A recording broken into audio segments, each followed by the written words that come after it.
अस्सलामु अलैकुम वरहमतुल्लाहि वबरकातुहू। इन्नल हम्दुलिल्लाह नहमदुहु व नस्तईनुहु व नस्तगफिरुहु व नऊज़ु बिल्लाहि मिन शुरूरि अनफुसिना व मिन सय्यिआति अमालिना। मन यहदिहिल्लाहु फला मुदिल्ल लहु व मन युद्लिल फला हादिय लहु व अशहदु अन ला इलाहा इल्लल्लाहु वहदहु ला शरीका लहु व अशहदु अन्न मुहम्मदन अब्दुहु व रसूलुहु सल्लल्लाहु तआला अलैहि व अला आलिहि व सहबिहि व सल्लम तस्लीमन कसीरा। अम्मा बाद फ़क़द क़ालल मुअल्लिफ़ रहिमहुल्लाहु तआला वमन इद्दअ शयअन मिन इल्मिल ग़ैब वमन हकम बिग़ैरि मा अनज़लल्लाह वद्दलीलु क़ौलुहु तआला ला इक्राहा फ़िद्दीन क़द तबय्यन रुश्दु मिनल ग़य फ़मन यकफ़ुर बित्ताग़ूति व यु'मिन बिल्लाह फ़क़द इस्तमसक बिलउर्वतिल वुस्क़ा ला इंफ़िसाम लहा वल्लाहु समीउन अलीम। वहाज़ा माना ला इलाहा इल्लल्लाह व फ़िल हदीस रअसुल अम्रि अल इस्लाम व अमूदुहु अस्सलाह व ज़िरवतु सनामिहि अल जिहादु फ़ी सबीलिल्लाह। মহান আল্লাহ সমস্ত প্রশংসা যে আল্লাহ পাক রব্বুল আলামিন এক ও একক, যার কোনো শরীক নেই, যার সাথে শরীক স্থাপন করা হচ্ছে তাগুতি কাজ, সীমা লঙ্ঘন, যে সীমা লঙ্ঘনকে আল্লাহ পাক কখনো ক্ষমা করেন না। এই অবস্থায় কোনো মানুষ মারা গেলে আমাদের আলোচনা চলছে তাগুত সম্পর্কে। তাগুত সম্পর্কে আলোচনা গত 2 সপ্তাহ ধরে হচ্ছে। তাগুতের প্রকরণ এই সম্পর্কে একটি আলোচনা হয়েছে, আর তাগুতের সংজ্ঞা, তাগুত কাকে বলে, তাগুতের ব্যাখ্যা। তাগুতের অনেক ধরন রয়েছে, অনেক প্রকরণ রয়েছে, অনেক প্রকারের তাগুত রয়েছে। যেমন লেখক বলেছেন শেখুল ইসলাম মোহাম্মদ আব্দুল ওয়াহাব রাহিমাহুল্লাহ তাআলা, তার মধ্যে শীর্ষস্থানীয় তাগুত 5টি। প্রথম ছিল ইবলিস, তার উপর আল্লাহ লানত, অভিশাপ। দ্বিতীয় ছিল এমন যে কোনো ব্যক্তি যার উপাসনা পূজা করা হয় তাতে সে সন্তুষ্ট। 3 নম্বর ছিল যেই ব্যক্তি নিজের অথবা অন্যের ইবাদতের দিকে, পূজার দিকে কাউকে আহ্বান করে। আর 4 নম্বর আর 5, এই 2টি সম্পর্কে আজকে আলোচনা হবে ইনশাআল্লাহ। লেখক বলছেন যে 4 নম্বর তাগুত হচ্ছে ওমান ইদ্দা শাইআম মিন ইলমিল গায়ব বা মিনাল গায়ব। আর যেই ব্যক্তি অদৃশ্য সম্পর্কে কোনো কিছু জানার দাবি করবে সে হচ্ছে তাগুত। কেউ যদি দাবি করে যে আমি চোখের আড়ালের খবর রাখি, আমি আপনার মনের কথা বলতে পারি, আপনার ভবিষ্যতের কথা বলতে পারি, আপনি কোত্থেকে এসছেন বলতে পারি, আপনি কি উদ্দেশ্যে এসছেন বলতে পারি, আপনার হারিয়ে যাওয়া বস্তু কোথায় আছে, আপনার ছেলে হারিয়ে গেছে অমুক জায়গায় আছে, আপনার টাকা পয়সা চুরি করেছে অমুক করেছে, আপনার গরু চুরি হয়েছে তো গ্রামে নেই, অমুক গ্রামে আছে ইত্যাদি, পূর্ব দিকে আছে পশ্চিম দিকে আছে, এগুলো খুব চলে আমাদের বাঙালি সমাজে, তাই না? আর তারপরে এগুলি যদি যারাকে জাদুকর বলা হয় বা গণক বলা হয় তারাই যদি দাবি করতো তো যাক, ওরা তো কাফের মুশরিক, জনগণও জানে। কিন্তু মুসলিম সমাজের যারা ধর্মগুরু, বিদাতি মোল্লা, তারা দাবি করে যে আপনার টাকা পয়সা হারিয়ে গেছে তো হুজুররা বলতে পারে, চাল পোড়া দিয়ে আপনার চোর বের করে দিতে পারে, চাল পোড়া খাওয়ি। হ্যাঁ, সব আছে না নেই আমাদের দেশে? জি হ্যাঁ, এখানেও এসে অনেকে টাকা পয়সা হারিয়ে গিয়ে আমাদের কাছে আসে, মনে করে যে আমাদের দেশে হুজুররা তো এগুলো বলে, তো এখানেও মনে হয় পাওয়া যায়, কিন্তু জানি না যে এখানে তো মুশরিক নেই, আমাদের দেশে তো মুশরিক হুজুরও আছে। হ্যাঁ, আর তাগুত হুজুর আছে। কারণ তাগুত 4 নম্বর তাগুত হচ্ছে যেই ব্যক্তি গায়েব জানার দাবি করে যে আপনার চোর ধরিয়ে দিতে পারবো, কে চুরি করেছে বা চুরি করা মাল কোথায় আছে বলে দিতে পারবো, সে হচ্ছে তাগুত। এই রকমের যারা এই রকমের বিশ্বাস রাখবে যে এমনও আল্লাহর সৃষ্টি আছে, জিন হোক অথবা মানুষ হোক বা ফেরেশতা হোক, যারা অদৃশ্যের খবর রাখে, এই বিশ্বাস রাখে, তারা তাগুত, তারা সীমা লঙ্ঘনকারী, ওরাও শামিল। তো শেখ এই জন্য বলছেন যে যেই ব্যক্তি গায়েব, অদৃশ্য সব কিছু জানা নয়, শাইআন সামান্য কিছু, 1টা 2টা খবর বলতে পারে, আপনার এই বিবাহে মঙ্গল আছে কি নেই যদি কেউ দাবি করে বলে দিতে পারবো, হাত দেখে আমরা বলে দিতে পারবো। হ্যাঁ, আপনার এই সফর মঙ্গল হবে কি না, বিদেশ যাচ্ছেন, হ্যাঁ আপনি এতে সফল হবেন কি হবেন না, যদি দাবি করে। আজকাল যারা বিদেশে আসে ওরা ওই রাস্তা পথে, ফুটপাতে অনেক গণকে হাত দেখায়, হ্যাঁ, ভাগ্য পরীক্ষা করায়, 2-4 পয়সা ইনকাম করে, এইসব করে, এগুলো হচ্ছে কুফরি কাজ এবং এরা হচ্ছে তাগুত। আর এই রকম যারা বিশ্বাস রাখে তারাও তাগুত, কারণ তারা সব একই খুরের মাথা মোড়া। এর মধ্যে কারা শামিল? শেখ সালেহুল ফৌজান হাফিজাহুল্লাহ বলছেন, ওয়াহাজা ইয়াদখুলু ফিহি সাহারা, যারা অদৃশ্য সম্পর্কে জানার দাবি করে তারা হচ্ছে তাগুত, বড় তাগুত, শুধু তাগুত না, এরা হচ্ছে রউসুত তাগুত, নেতৃস্থানীয় তাগুত, শীর্ষস্থানীয় তাগুত, মুখ্য তাগুত এরা। জাদুকররা, যারা জাদু করে, কলমোনাজ্জেমুন, আর যারা তারকা দেখে ভবিষ্যৎ সম্পর্কে কিছু বলার দাবি করে, যে আমরা তারকা আকাশ দেখে, তারকা দেখে, আকাশের অবস্থা দেখে বলতে পারি। ওয়াল কোহান, এইরকমই গণক যারা বিভিন্ন পন্থায় গণকের পেশা চালায়, কেউ হাতের রেখা দেখে, কেউ কিছু মন্ত্রতন্ত্র করে, কেউ জিনের সাহায্য নিয়ে বিভিন্নভাবে করে। ও রাম্মালুন, রাম্মাল বলা হয় যারা জমিনে মাটিতে কিছুতে রেখা দাগ টেনে তারপরে এইরকমই রাশি সম্পর্কে, যে রাশি পরীক্ষা, এইসব যারা করে এরা হচ্ছে সমস্ত তাগুত। কুল্লু মান ইয়াদ্দাই আন্নাহু ইয়ালামুল গায়ব, আর যে দাবি করবে যে সে অদৃশ্য গায়েব জানে, চোখের আড়ালের খবর বলতে পারে, সে হচ্ছে তাগুত। আরব দেশের আলেমরা মানে কি খবরই রাখে না যে ভারত, বাংলাদেশ, পাকিস্তানে মাদ্রাসা পড়ারা দাবি করে, পীর সাহেবেরা দাবি করে যে আমার মুরিদ কি উদ্দেশ্য নিয়ে এসছে, কোথা থেকে এসছে, কি সমস্যা এসছে। এরা ধর্মগুরুরা, মাদ্রাসা পড়ারা এইসব শিরকি কুফরি দাবি করে, ওরা তা কোথায় আছে খবর রাখে না। যদি খবর রাখতো তো তাদের নাম ধরে উল্লেখ করতো, অনেকে খবরই রাখে না। কারণ আরব দেশে ওই রোগ নেই। আরব দেশে জাদুকর আছে, গণক আছে, এইরকম হাতের রেখা করা, এইসব মেলা জাদুকর এখানে সৌদি আরবে ধরা পড়ে। কিন্তু এরা জানে না যে মোল্লা হুজুর মাদ্রাসা পড়া, আরবি পড়া, কোরআন হাদিস পড়া দাবি করে, আর তারাও গায়েব জানার দাবি করে। জি হ্যাঁ, আমাদের দেশের বড় বড় বক্তাদের, তার মধ্যে সবচেয়ে বড় একজন বক্তার কথা বলছি, কিচ্ছা বয়ান করছে শাহজালাল সাহেবের, আর ইবনে বতুতার, তার ওয়াজে যখন মদিনা ইউনিভার্সিটিতে লেখাপড়া করতাম, তখন তার বক্তব্য চেক করতে দিয়েছিল মদিনা ইউনিভার্সিটি থেকে আমাকে, 100টা ক্যাসেট চেক করা যায়, তখন অডিওর যুগ ছিল। তাতে বলছে যে ইবনে বতুতা মরক্কো থেকে বেড়াতে সারা পৃথিবী ঘুরেছে, জানেন তো, পর্যটক, মুসলিমদের সবচেয়ে বড় পর্যটক হচ্ছে ইবনে বতুতা। তো ইবনে বতুতা সারা পৃথিবী ঘুরেছে, চীন পর্যন্ত গিয়েছে, যেখানে গেছে বিয়ে শাদী করেছে। 10 বছর তখন না পাসপোর্ট ছিল না ভিসা ছিল, পাসপোর্ট ভিসা আজকালকার মতো হলে তো হাত পা বাঁধা, বিড়াল এক দেশ থেকে আরেক দেশ চলে যেতে পারে, মানুষ যেতে পারে না, তাই না?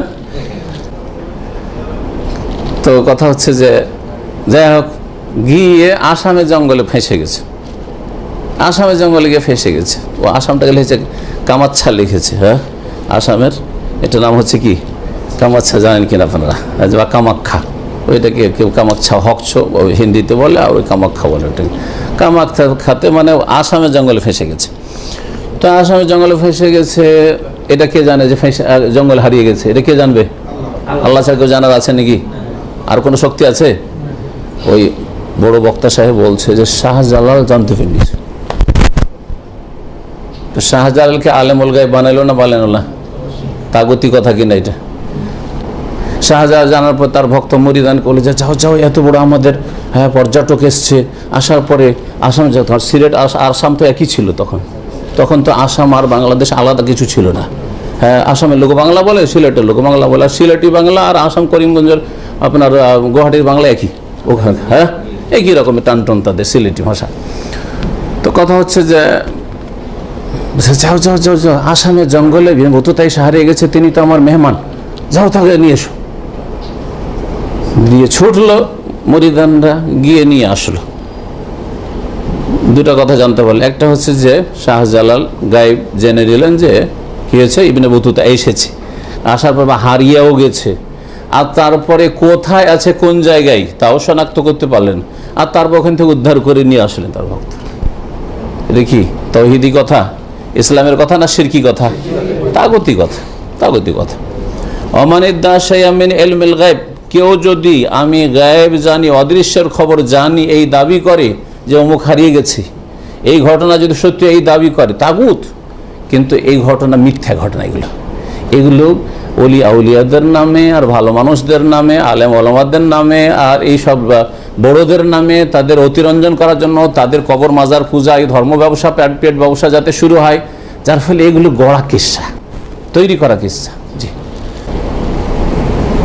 এইরকম যারা অদৃশ্য জানার দাবি করে মানুষকে ধোকা দেয় আর বলে সাইয়াহসুল্লাকুম কাজা ওয়া কাজা, তোমাদের এইরকম এরকম হবে, তোমার ভাগ্য খারাপ, যায় না বিদেশে, তোমার 2 বিবাহ হবে। আমরা ছোটকালে দেখেছি, হাত দেখছি সবারই, এর তোর এখানে 2টা রেখা আছে, তোর 2টা বিবাহ হবে, তোর একটা ছাড়ানো হবে, তালাক হবে, সব শুনেছি ছোটকালে। সাইয়াহসুল্লাকা সাআদা, তুমি সুখী হবে। আর কাউকে বলে যে না তুমি কষ্ট পাবে, কাউকে বলে যে তোয়াফাক ফি জাওয়াজ, হ্যাঁ তোমার বিবাহ সাকসেস হবে, সফল হবে। কাউকে বলে না তোমার বিবাহ সাকসেস হবে না। দাবি করে যে আমরা সব গায়েবের খবর জানি। ওয়াল গায়বু লা ইয়ালামুহু ইল্লাল্লাহ আযজা ওয়া জাল। অথচ অদৃশ্যের খবর, অদৃশ্য মানে কি? গায়েব। আরবি তরজমা বাংলা, বাংলা তরজমা আরবি। অদৃশ্য মানে যা দেখা যায় না, দৃশ্য নয়, হ্যাঁ দেখা যায় না। শাহাদা, সামনে যে আপনারা দেখছেন আর আমি দেখছি, এটা শাহাদা। আর এই যে দেয়ালের আড়ে আছে, এটা হচ্ছে সে দেয়ালের আড়ে হোক অথবা অতীতে কিছু ঘটেছে কিন্তু আমাদের চোখের সামনে ঘটেনি, সেগুলো গায়েব কিনা? অদৃশ্য। আগামীতে 1 সেকেন্ড পরে পৃথিবীর কোথায় কি হবে কেউ জানে? এগুলো সবগুলি আগামী মোস্তাকবাল, ভবিষ্যৎ যেগুলো সবগুলি গায়েব। জি হ্যাঁ। তো কেউ যদি দাবি করে যে আমার কাছে অদৃশ্য মানে চোখের আড়ালের কোনো কিছু সম্পর্কে জানার ক্ষমতা আছে, চাবি আছে, এটা হচ্ছে গায়েব জানার দাবি করা। আর গায়েবের কথা কেউ বয়ান করে রেখেছে ওহির মাধ্যমে, আর সেটা জানা, ওইটা গায়েব নয়, কারণ ওইটা এখন কি হয়ে গেছে? জানা হয়ে গেছে। নবী করিম সাল্লাল্লাহু আলাইহি সাল্লামকে বহু অদৃশ্য সম্পর্কে আল্লাহ পাক ওহী মারফত জানিয়ে দিয়েছেন। জিবরাইল আছে, মিকাইল আছে, ইসরাফিল আছে, মালাইকা আছে, হ্যাঁ নেকির জায়গায় যেখানে নেকি হয় রহমতের ফেরেশতা আসেন, এগুলো গায়েব নয় কি? আমরা দেখি না ফেরেশতা, কিন্তু বিশ্বাস রাখি যে মালাইকা আছে নেকির মাহফিল, ঠিক কিনা? জিন আছে, জিনকে দেখি না কিন্তু জিন আছে, বিশ্বাস করি না? এগুলো গায়েব না? এগুলো গায়েব। কিন্তু এই গায়েবগুলো কেন বিশ্বাস করি? ওয়াহিতে আছে, কোরআনে হাদিসে যদি জিনের কথা, মালাইকা, ফেরেশতার কথা না তো বিশ্বাস করতাম না। এগুলি আর গায়েব থাকেনি, কারণ এগুলো জানা হয়ে গেছে। দাজ্জাল আসবে, গায়েব কিনা? কিন্তু গায়েব হয়ে আছে কি? আমাদের চোখের আড়াল আছে, কিন্তু এটা গায়েব জানা নয়, গায়েব জানার কোনো চাবি নেই যদি নবী করিম সাল্লাল্লাহু আলাইহি সাল্লাম না জানাতেন দাজ্জাল সম্পর্কে, ইয়াজুজ মাজুজ সম্পর্কে যদি না জানাতেন, এইরকম কিয়ামতের বড় বড় লক্ষণ সম্পর্কে না জানাতেন, বা কিয়ামতের ছোট লক্ষণ ঘটেছে, ঘটবে, নবী সাল্লাল্লাহু আলাইহি ওয়াসাল্লাম 1400 বছর আগে বলেছেন।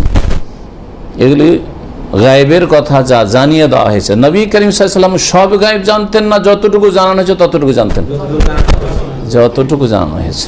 ইন আত্তাবিউ ইল্লা মা ইউহা ইলাইয়া, আমি তাই অনুসরণ করি যা আমার কাছে ওহী করা হয়। যতটা ওহী করে ততটা তিনি বর্ণনা করতেন, ওগুলো আর গায়েব থাকেনি, ওগুলো আর গায়েব।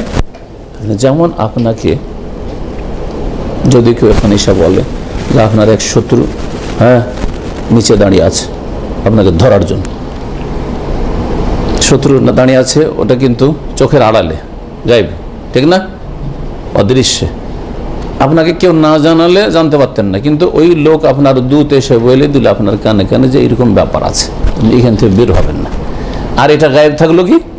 এটা জ্ঞাত হয়ে গেল, শাহাদা, জানা হয়ে গেল। একজন এসে সাক্ষী দিল, বললো যে এরকম ঘটনা। ঠিক ওই রকমই ওহির মাধ্যমে নবী করিম সাল্লাল্লাহু আলাইহি সাল্লামের গায়েবগুলি। আল্লাহ ছাড়া কেউ গায়েব জানেন না, মানে গায়েব জানার ক্ষমতা রাখেন না। যে গায়েব একমাত্র আল্লাহর সাথে খাস, এটা হচ্ছে গায়েব জানার চাবিকাঠি। ওয়াইনদাহু মাফাতিহুল গায়ব, আল্লাহ কোরআনে কারিমে বলেছেন, আল্লাহর কাছে একমাত্র রয়েছে গায়েবের চাবিকাঠি। লা ইয়ালামুহা ইল্লা হুয়া, সেই গায়েবের চাবিকাঠি সম্পর্কে আল্লাহ ছাড়া কেউ জানে না।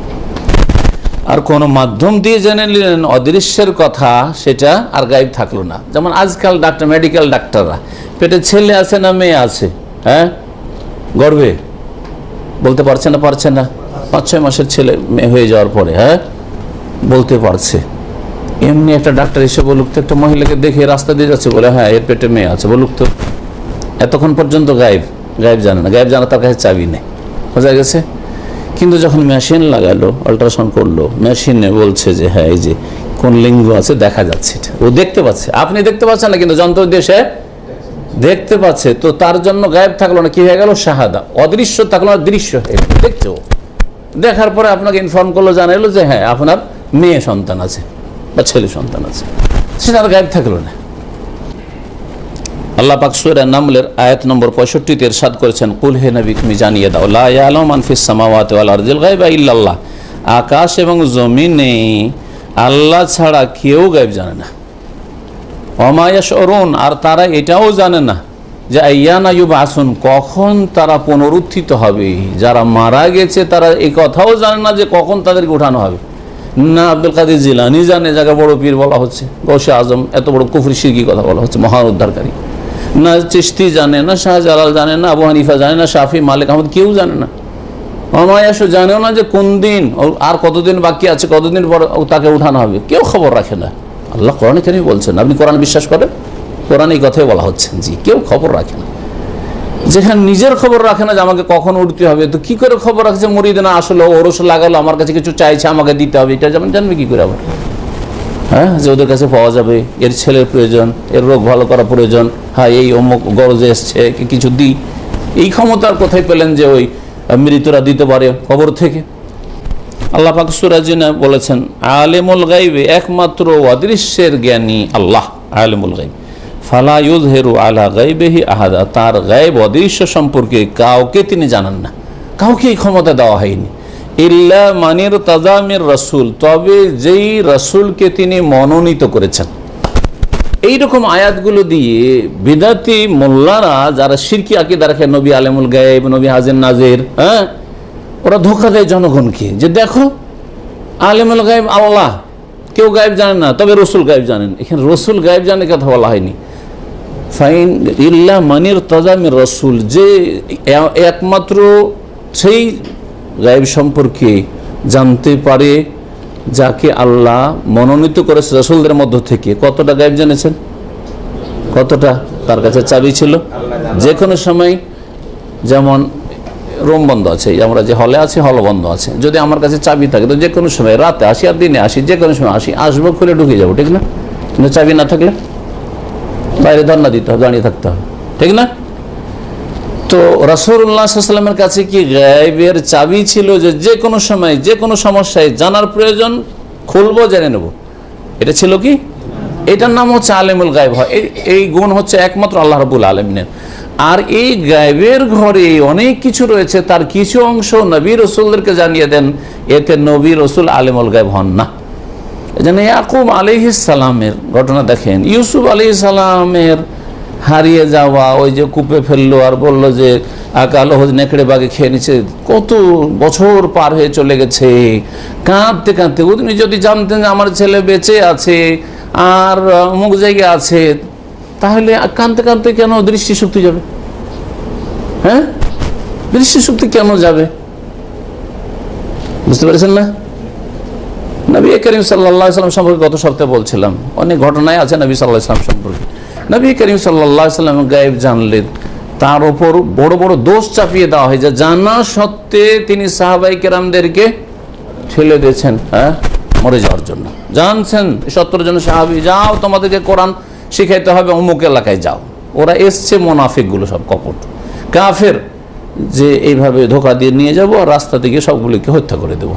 ষড়যন্ত্র, গায়েব জানা লোক জানেন না যে ওরা ষড়যন্ত্র মিটিং করেছে অমুক জায়গায়, ওখানেও গায়েব জানছেন, খবর আছেন।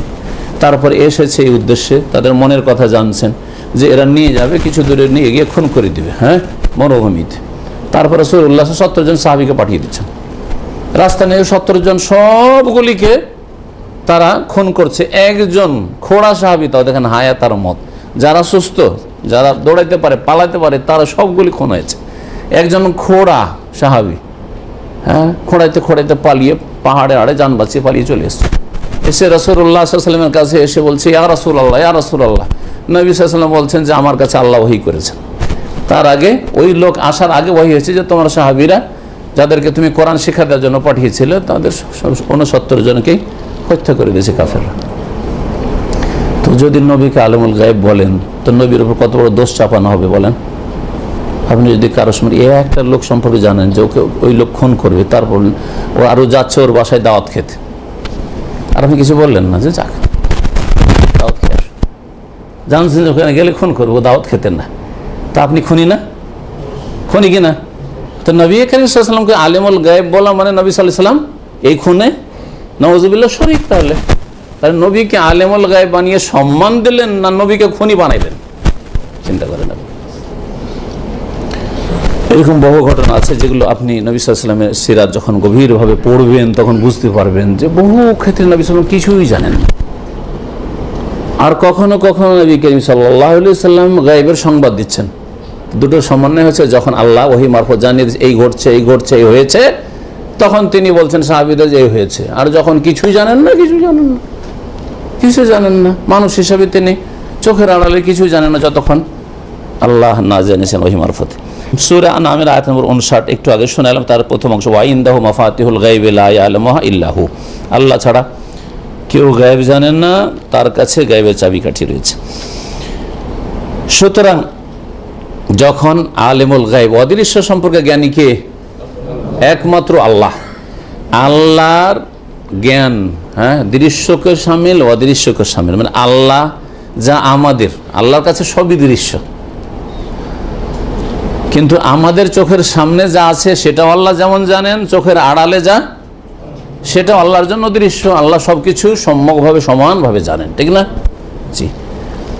এতে যদি কেউ কাউকে শরিক করে যে আল্লাহ ছাড়াও কেউ এইরকমই গৌস কুতু আছে, ওলি আউলিয়া আছে বা নবী রসুল আছে, তারা চোখের আড়ালের খবর রাখতেন, অন্তরের খবর জানতেন ইত্যাদি, ভবিষ্যতের খবর রাখতেন, সব কিছুই জানতেন। নবী করিম সাল্লাল্লাহু আলাইহি সাল্লাম অত আল্লাহর নেক বান্দারা মুসলিম জাতি কি করছে না করছে তাদের আমল সব পর্যবেক্ষণ করছেন, নিজের কবর থেকে দেখতে পাচ্ছেন। এইসব শিরকি বিদআতি আকীদা আছে তাদের। এইসব আকীদা যদি রাখে তাহলে আল্লাহর সাথে আল্লাহর এলমে শরীক স্থাপন করলো। এটা কার এলম? গায়েবটা আল্লাহর এলম। যখন আরেকজনকে আলেমুল গায়েব বানাইলেন তো আল্লাহর এলমে পার্টনার শরীক স্থাপন করলেন। যে শরীক স্থাপন করে তার নাম মুওয়াহিদ না মুশরিক? মুশরিক তার নাম। ফায়াকুনু মুশরিকান, তাই নিজের ভাষায় না বলে শেখ সালেহ ফওজান হাফিজাহ বলছেন, সুতরাং ওই ব্যক্তি, যেই ব্যক্তি আল্লাহ ছাড়া কাউকে আলেমুল গায়েব বলবে সে মুশরিক হবে, ওয়া তাগুতান, তাগুত হবে, ওয়া কাফিরান, এবং আল্লাহ পাকের কোরআনে কারীমের স্পষ্ট আয়াতগুলি অস্বীকারী, সেজন্য সে কাফের হবে। ওয়া হাযা মিন আযামি আনওয়াই রিদ্দাতি আনিল ইসলাম, আর এটি হচ্ছে ইসলাম থেকে মুরতাদ হওয়ার যে বহু কারণ রয়েছে তার একটি মুখ্য কারণ, ইসলাম থেকে বিমুখ হয়ে যাওয়া, মুরতাদ হওয়ার। 5 নম্বর হচ্ছে, আর এই দিয়ে আমাদের কিতাব শেষ হবে, 3টি মূলনীতি। 5 নম্বর বিষয় কিসের? তাগুতের পর মুখ্য তাগুত, মুখ্য যে তাগুত, মেন তাগুত। 5 নম্বর হচ্ছে ওমান হাকামা বিগাইরি মা আনজালাল্লাহ, আল্লাহ যে বিধান নাজিল করেছেন সেটা বাদ দিয়ে অন্য কিছু দিয়ে কেউ যদি বিচার করে, সেই বিচারটা পারিবারিক বিচার হোক, সামাজিক বিচার সালিস হোক, আদালতের বিচার হোক, রাষ্ট্রীয় বিচার হোক, আর যে কোনো বিচার হোক না কেন, যে কোনো বিচার, যে কোনো সমস্যার সমাধানে আল্লাহ পাক কোরআনে কারীমে কোনো সমাধান দিয়েছেন, রাসূলুল্লাহ সাল্লাল্লাহু আলাইহি সাল্লাম কোনো সমাধান দিয়েছেন, সেগুলিকে উপেক্ষা করে নিজেরা নিজের সমাধান দিল যে এই সমস্যার সমাধান আমরা এইভাবে করলাম, কোরআন থাকলো, রাসূলের হাদিস থাকলো। এটা হচ্ছে কি? তাগুতি কাজ। আর যারা এই কাজ করবে তারা হচ্ছে তাগুত। সহজ ভাষায় যারা মানুষের আইন, কারণ আইন কথাটা বড় কথা, ঘরোয়া বিচার করার ক্ষেত্রে আইন কথাটা আমরা প্রয়োগ করি না। আইন কথাটা কোথায় ব্যবহৃত হয়? আদালতে, তারপরে ওই আপনার কি বলছে সংসদে, পার্লামেন্টে। কিন্তু আমরা পারিবারিক ক্ষেত্রে এরকম বিচার করি। পারিবারিক ক্ষেত্রে ধরেন দণ্ডবিধানগুলি, ধরেন দণ্ডবিধান যদিও পারিবারিকভাবে কায়েম করা চলে না আজকাল, সম্ভব নয়, কিন্তু যদি মনে করে না না না ওইসব কোরআনের ওইসব চোরের হাত কাটা অথবা জেনার শাস্তি ওইসব চলবে না, আমাদের একটা পারিবারিক বিচার আছে, তারিখ বিচারে দাও, ওর মাথা মুন্ডন করে দাও, তারপরে চুন কালি মাখিয়ে দাও, শুনেছেন এগুলো? হ্যাঁ, জুতার মালা পরিয়ে দাও, আর তারপর গ্রামে গ্রামে ঢোল বাজিয়া ঘুরিয়ে দাও। শুনেছেন এগুলো বিচার? না শোনেন নাই? আমার বয়স যখন 12 অথবা 11 ছিল তখন একটু মনে পড়ছে যে এরকম একটা বিচার আমাদের এলাকায় হয়েছে। গরিবের মহিলা, ওই মহিলার এই শাস্তিটা এটা ছিল, জুতা পরিয়ে দিয়ে মহিলার মাথার চুল মুন্ডন করে দিয়ে গ্রামে গ্রামে ঘুরিয়েছে। আর ওই পুরুষ যেহেতু ও গ্রামের নেতা, সে ওর বিচার হচ্ছে তখনকার যুগে 15,000 টাকা ফাইন। 1 পয়সা উঠাইতে পারেনি গ্রামের লোক, শুধু বিচার সালিসে ফাইন করা হইলো, তখন 15,000 টাকা কি করা হইলো, জরিমানা করা হইলো, 1 পয়সা উঠাইতে পারেনি। এগুলো হচ্ছে আমাদের দেশের পারিবারিক বা সামাজিক বিচার সালিস। এটা কুফরি কাজ, এটা তাগুতি কাজ। শুধু ওই বড় গাছেই শুধু ঝড় লাগে আর বড় গাছেই শুধু নজর আসে কেন? নিজের ঘর থেকে ঠিক করেন। আপনি আপনার ব্যক্তি জীবনে খেয়াল খুশি আপনি বিচার করছেন, খেয়াল খুশি সিদ্ধান্ত নিচ্ছেন। হ্যাঁ, আপনার ইবাদত বন্দেগীর ক্ষেত্রে, আপনার আকীদার ক্ষেত্রে কোরআন এবং হাদিসের দলিল পড়ে থাকলো, আপনি ব্যক্তিগত ফয়সালা করছেন। এগুলো কি তাগুতি কাজ নয়? চোরের হাত কাটতে হবে, এটা সরকারের ফরজ কাজ, ঠিক না? চোর যদি এটা চোরের হাত না কেটে সরকার যদি 6 মাস জেল দিয়ে শেষ, চোরের হাত টাত কাটা আজকাল চলবে না। তো এটা মানব রচিত বিধান, আর এইটা কুফরি। এগুলো বক্তব্য মেলা কেউ রাখে, আমি ওইটা একমত, কিন্তু শুধু এই বক্তব্য রাখলে ইসলামের ব্যাখ্যা ঠিক হইল না, অসম্পূর্ণ ব্যাখ্যা। ব্যক্তি জীবন আপনার আকীদার ক্ষেত্রে, আপনার ইবাদতের ক্ষেত্রে আগে আসেন, কারণ আগে ব্যক্তি জীবন আপনি নিজেকে ঠিক করেন, 3.5 হাত ঠিক করেন, আপনার এই মগজটা এতটুকু কয়েক কিলোর মগজ আছে, এইখানে ঠিক করেন। হ্যাঁ, আপনার কলবটা ঠিক করেন। হ্যাঁ, তাওহীদকে জায়গা দেন, শিরকে বিতাড়িত করুন। আমাদের দেশের লোকের, অধিকাংশ লোকের আকীদা আছে যে আল্লাহর গোশতটা আল্লাহর জমিনকে ধরে আছে। প্রত্যেক গ্রামের কেনারায় এই কথা আপনাদের মতো লোকের কাছ থেকে শুনেছি। তারপরে আমি কিতাবে পড়েছি, বিদাতিদের পড়েছি, পরে শুনেছি আগে আপনাদের কাছে, যে প্রত্যেক গ্রামের মাথায় আল্লাহর কুতুব আছে, যে আল্লাহর কুতুব গ্রামটাকে ধরে আছে, কারণ আল্লাহর রাগ বাড়ছে পাপের কারণে। তো আল্লাহ যে গ্রামটাকে উল্টে পাল্টে দিবেন, এই কুতুব ধরে আছে যে আল্লাহ তোকে কি করতে দেবো না, উল্টে দিয়ে দেবো না, ধ্বংস করতে দেবো না। বলেন, এটা একটা বিধান, হাকামা, হুকুম কিনা? এটা একটা বিধান, আকীদার বিধান। এটা আকীদার বিধানের ক্ষেত্রে মানুষের তৈরি করা কল্পিত আকীদা রাখেন না, কোরআনের একটি আয়াত আছে এই মর্মে, না রাসূলের একটি হাদিস আছে, এটা তাগুতি কথা নয়? এখানে এই সংশোধনগুলি আগে হবে। দুরুদে তাজের এই ফজিলত, দুআয়ে গানজুল আরশের এই ফজিলত, হ্যাঁ, তারপরে খতমে জালালির এই ফজিলত, যতগুলি খতম আছে, খতমে ইউনুসের এই ফজিলত, খতমে খাজগানের এই ফজিলত, বোঝা গেছে না? হ্যাঁ, দুরুদে লাখি, দুরুদে মাহি, প্রত্যেকটার ফজিলত। আমি শুধু চাই প্রত্যেকটার ফজিলতের একটা আয়াত না রাসূলের একটা সহিহ হাদিস দেখায়। যদি না দেখাতে পারেন তো এগুলি হচ্ছে মানুষের তৈরি করা ফয়সালা, মানুষের কল্পিত সিদ্ধান্ত, এগুলি তাগুতি কাজ। আপনি ব্যক্তি জীবনে তাগুত মুক্ত হইতে পারেন না, আকীদার ক্ষেত্রে তাগুত মুক্ত হইতে পারেন না। আপনার ইবাদতটা রাসূলুল্লাহ সাল্লাল্লাহু আলাইহি ওয়াসাল্লামের মতো হইতে হবে, তার ইবাদতের মতো, আর আল্লাহর জন্য হইতে হবে। এই দুটো শর্ত পুরা করতে পারেন না ইবাদতের ক্ষেত্রে, এক আল্লাহর জন্য ইখলাসের সাথে, এবং এক রাসূলের তরিকায় হইতে হবে। আপনার তরিকা, আপনার বাপদাদার তরিকায় ইবাদত বন্দি করলে হবে না, জানাজার নামাজ পড়লে হবে না। জানাজার নামাজটা রাসূলের তরিকা হইতে হবে, বাপদাদার তরিকায় জানাজার নামাজ পড়বেন, সানা পড়বেন, একটা দলিলও দিতে পারবেন না। আর ওই ক্ষেত্রে আপনি ঠিক কাজ করলেন আপনি, আর শুধু ওই মানব রচিত বিধান শুধু সরকারি অপরাধ করছে, আর আপনারা সবচেয়ে বড় অপরাধী আগে হয়ে আছেন, যার ফলে এই বালা মুসিবত চেপেছে। তো সংশোধন আপনাকে নিজের ঘর থেকে শুরু করতে হবে, আর নিজের বডি থেকে শুরু করতে হবে, নিজের আকীদা আমল থেকে শুরু করতে হবে। আমরা তাগুতকে মগজে বসিয়ে রেখেছি ভ্রান্ত আকীদার নামে, ভুল এবাদতের মাধ্যমে, আর ভুল পথে চলার মাধ্যমে, খেয়াল খুশি এবাদত বন্দেগী আমাদের, যেমন সবাইকে দেখছি তেমন করছি। আল্লাহ কেমন করতে বলেছেন, রাসূলুল্লাহ সাল্লাল্লাহু আলাইহি ওয়াসাল্লাম কেমন ইবাদত বন্দেগী করেছেন, তার আকীদা কেমন ছিল, তার সাহাবায়ে কেরামদের আকীদা কেমন ছিল, এগুলো দেখার বিষয় নয়।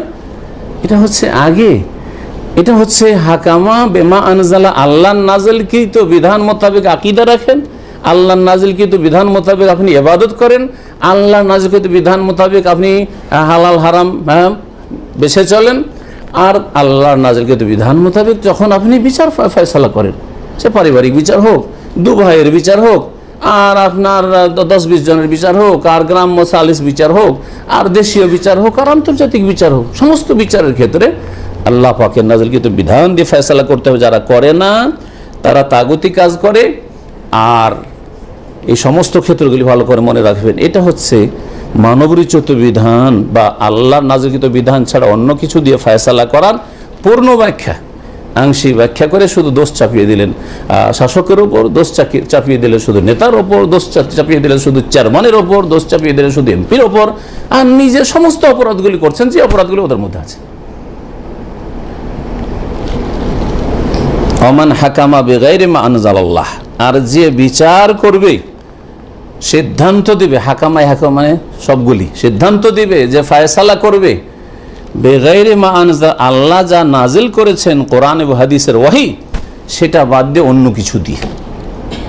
আবার বলছি, আকীদার ক্ষেত্রে হোক, ইবাদতের ক্ষেত্রে হোক, অথবা বিচার সালিসের ক্ষেত্রে হোক, কোনো সিদ্ধান্ত দেওয়ার ক্ষেত্রে হোক, ব্যক্তি জীবনে হোক, পারিবারিক ক্ষেত্রে হোক, সামাজিক ক্ষেত্রে হোক, রাষ্ট্রনীতির ক্ষেত্রে হোক, অর্থনীতির ক্ষেত্রে হোক, সব ক্ষেত্রে, অর্থনীতির ক্ষেত্রে আজকাল দুনিয়ার শিক্ষা শিক্ষিত অধিকাংশ সেকুলার যেহেতু মাইন্ডের লোক, এরা মনে করে যে ধর্মকর্ম শুধু মসজিদে সীমিত অথবা এই কলবে হৃদয়ে সীমিত, ভিতরে থাকলেই হইল। সেই জন্য একজন শিক্ষিত লোক, উচ্চ শিক্ষিত লোক, মাস্টার ডিগ্রি করার লোক, ওকে অর্থনীতি সম্পর্কে বলা হয়েছে সুদি ব্যাংক, এগুলো এই সিস্টেমটা সুদি, বলছে যে আমি রোজগার ইনকাম করবো, আমার টাকা পয়সা ইনভেস্ট করি, এখানে আমার হালাল আরামের কি আছে? এটা আমার কানে শোনা কথা, এটা মানবরচিত বিধান নয়। আল্লাহ বলছেন আহাল্লাহুল বাইআ, ব্যবসাকে আল্লাহ হালাল করেছেন, ওয়া হারামা রিবা, সুদকে হারাম করেছেন। আর আপনি বলছেন অর্থনীতি, আমার অর্থ যেখানে খাটাবো, যেভাবে আমি ইনকাম করতে পারি, ব্যবসা হোক আর সুদ হোক, সুদ আর ব্যবসা আপনার কাছে পার্থক্য নেই, এটা মানবরচিত বিধান নয়, এটা মানবরচিত বিধান। অথচ ইনকামটা আর এই ব্যাংকে আপনার টাকাটা লাগিয়ে বাড়ানো, এই ফিক্সড ডিপোজিট ইত্যাদি, এটা হচ্ছে আপনার ব্যক্তি জীবনের অর্থনীতি, এটা সমষ্টিগত অর্থনীতি নয়। জি, আপনার দেশের আপনার জাতীয় অর্থনীতি না, এটা আপনার ব্যক্তি জীবন অর্থনীতি। ইচ্ছা করলে আপনি পুরোপুরি সেটাকে সুন্দর করতে পারেন, পাক পবিত্র হালাল করতে পারবেন, না করে আপনি মনে করছেন যে না, আমি আমার টাকা যেভাবে ইচ্ছা সেভাবে ছাড়াইলাম। তো আশা করি মানবরচিত বিধান দিয়ে ফয়সালা করার ব্যাখ্যাটা আজকে ভালো করে বুঝেছেন।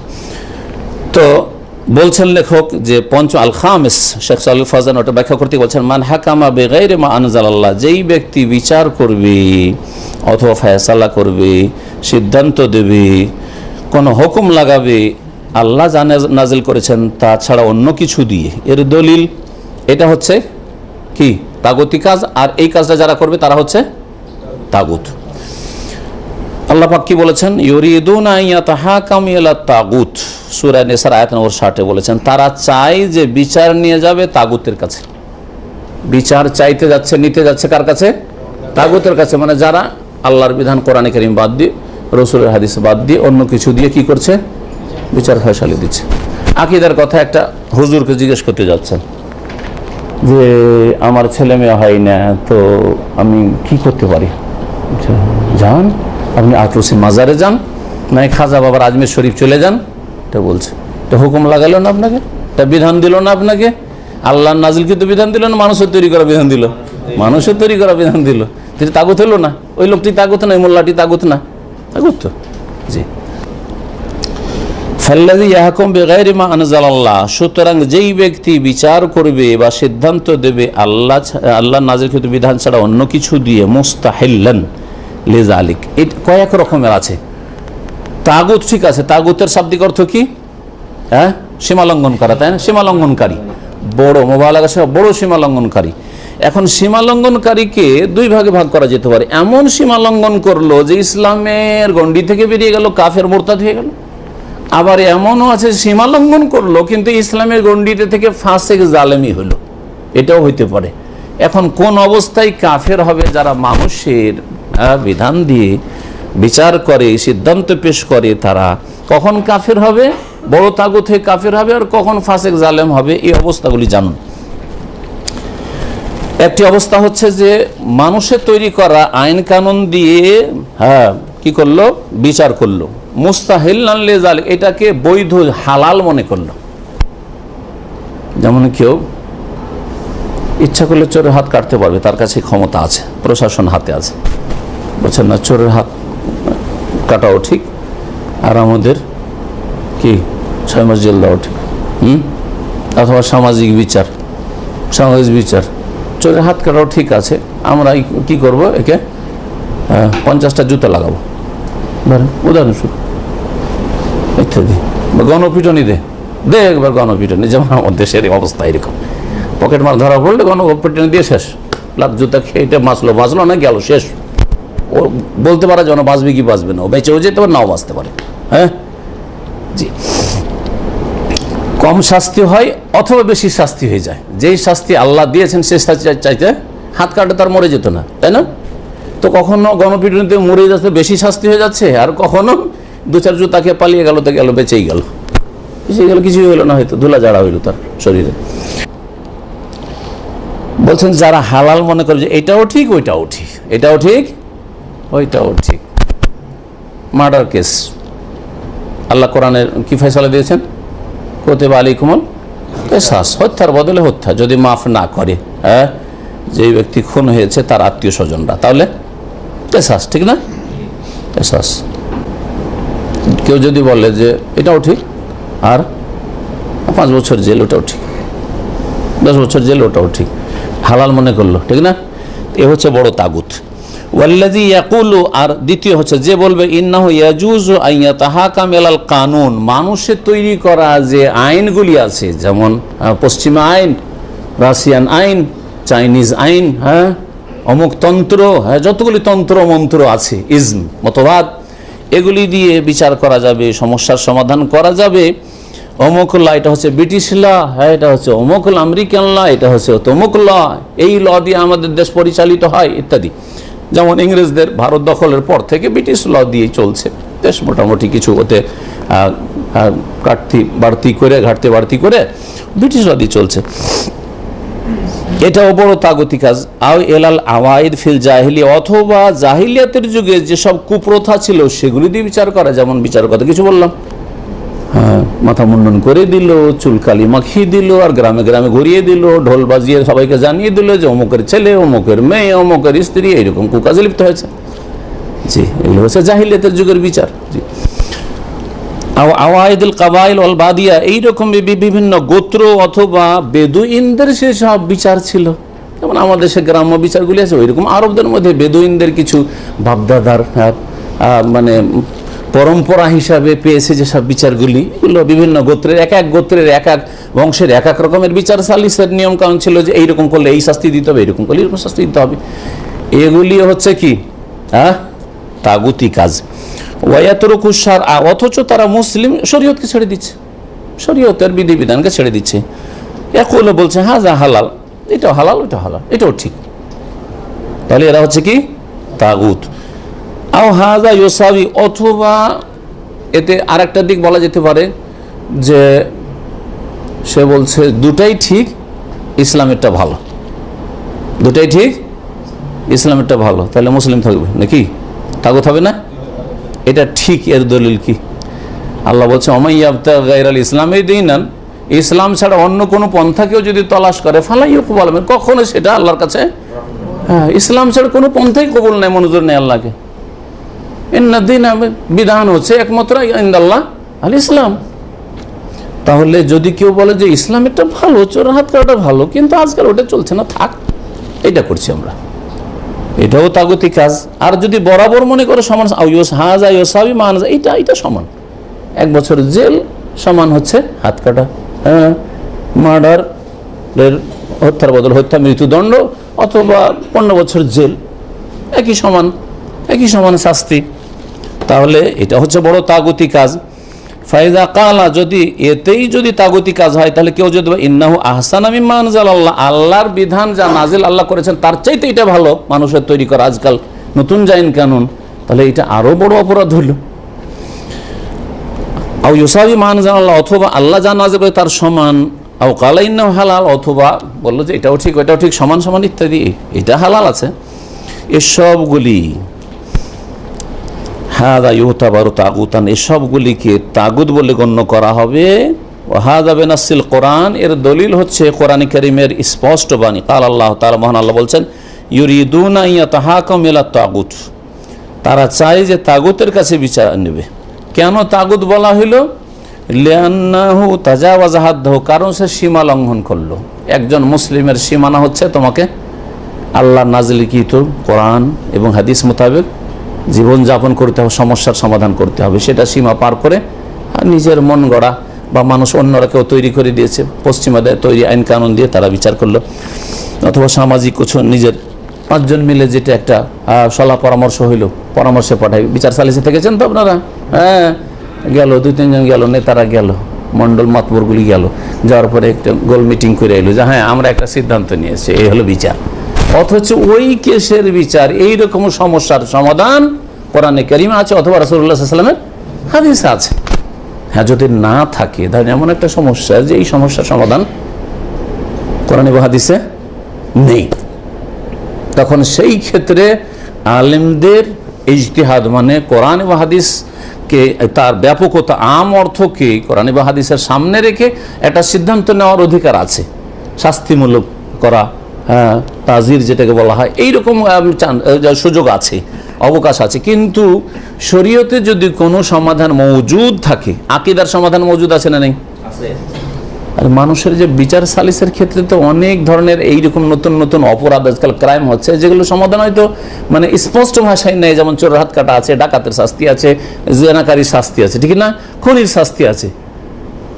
হ্যাঁ, কিন্তু ধরেন একটা ছেলে একটা মহিলার গায়ে হাত দিয়েছে, শুধু কাপড়টা ধরে টান দিয়েছে, বলে এর শাস্তি যদি খুঁজেন কোরআন হাদিসে পাবেন কি? হ্যাঁ, কিন্তু ইসলাম বিরোধী কাজ করেছে। তাহলে এই ক্ষেত্রে তাজির, হ্যাঁ, একে পানিশমেন্ট দিয়ে যা সতর্ক সাবধান করার জন্য, আগামীতে যেন এ অথবা এর মতো খারাপ চরিত্রের যেসব ছেলেরা আছে তারা যেন আগে না বেড়ে যায়, সমাজ যেন খারাপ, সমাজে অবনতি না ঘটে, এই জন্য পানিশমেন্ট দেওয়া জায়েজ আছে। এগুলোকে তাজির বলা হয়। তাজিরের অবকাশ আছে। নবী করিম সাল্লাল্লাহু আলাইহি সাল্লাম বলেছে তাজিরে 10 বেত পর্যন্ত মারা যেতে পারে, অনেক ওলামাদের কাছে এর চাইতে বেশিও মারা যেতে পারে, কিন্তু একটা 10 বেত সম্পর্কে হাদিস আছে। এর দ্বারা বোঝা যায় অনেক সময় আর্থিক তাজির, ফাইন করে জরিমানা লাগিয়ে, আজকাল যেমন ফাইনগুলো গারামা লাগছে না, এখানে পেনাল্টি লাগছে, এগুলো অবকাশ আছে।